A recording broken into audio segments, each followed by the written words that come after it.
iconic and haunting, the Big Daddy and Little Sisters of BioShock immediately captivated the public's imagination. Big Daddy encounters defined the BioShock experience, creating new mechanics and techniques that had not been seen before in gaming.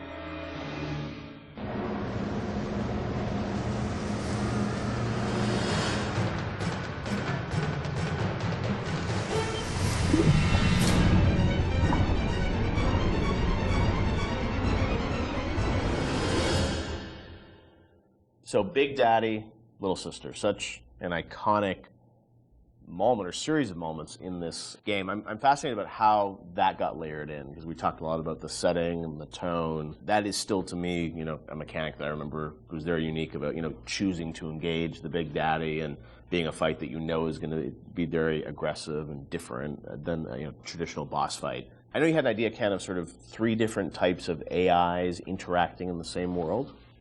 Yeah, we were sort of like I was trying to think of like AIs you hadn't seen before, and this is still pretty early. Like 10 years ago, a lot's changed in 10 years. So like AIs were still pretty much enemies who saw you and came after you. Zigzag, shoot. Yep, and then that was really the focus, is how you make them, use AI better at you.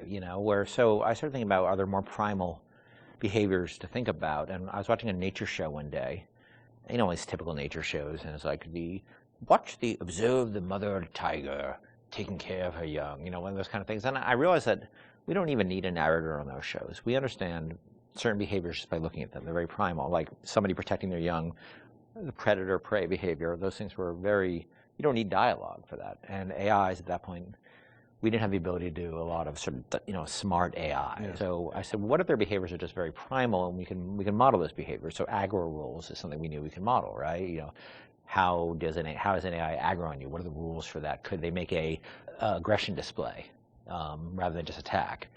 And can another character appear afraid and hide behind the skirts of another character? And we started talking about these things, and the Big Daddy became very quickly, the actual form of the Big Daddy became very quickly as sort of this protector creature. The Little Sister took a lot longer, ironically, even though it's a much simpler notion in a lot of ways. The initial idea came out of sort of watching a nature show, and we're trying to work within our constraints of we couldn't make super complex AIs.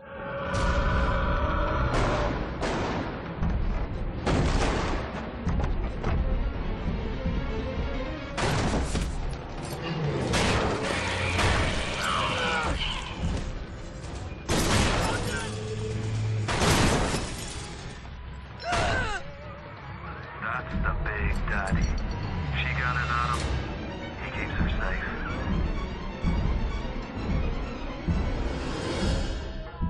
Because when we first got the system up and running, this is before the play test, we weren't really thinking about player facing these things. And we had this entire system set up that completely simulated what would happen. And you'd play through the vertical slice, and you walk into a room and everybody's dead, because the system would work perfectly. And you weren't there to see the fight. Yeah.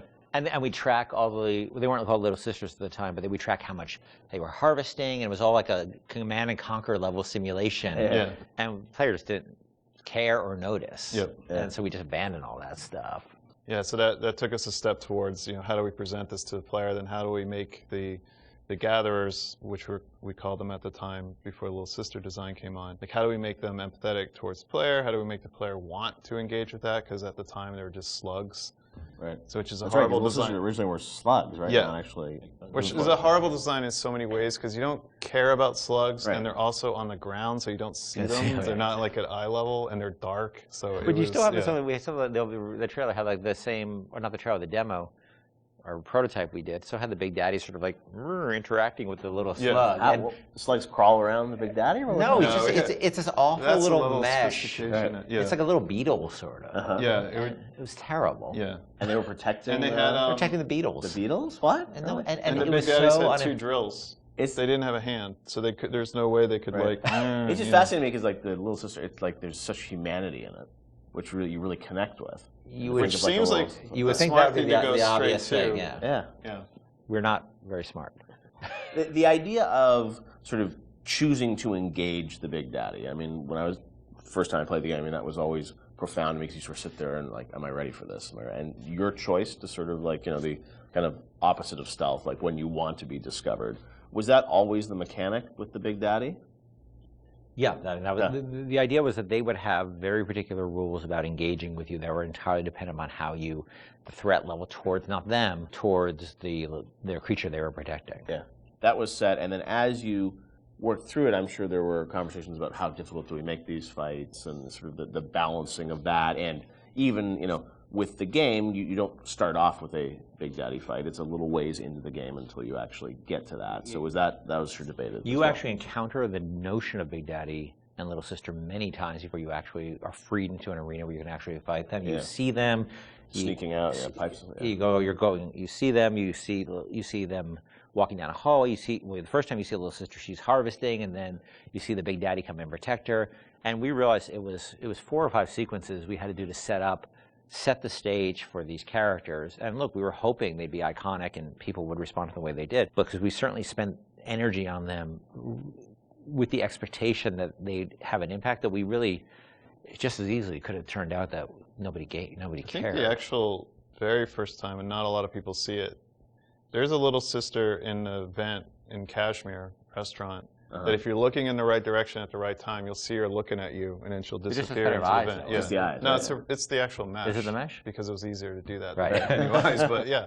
No! No! No! No!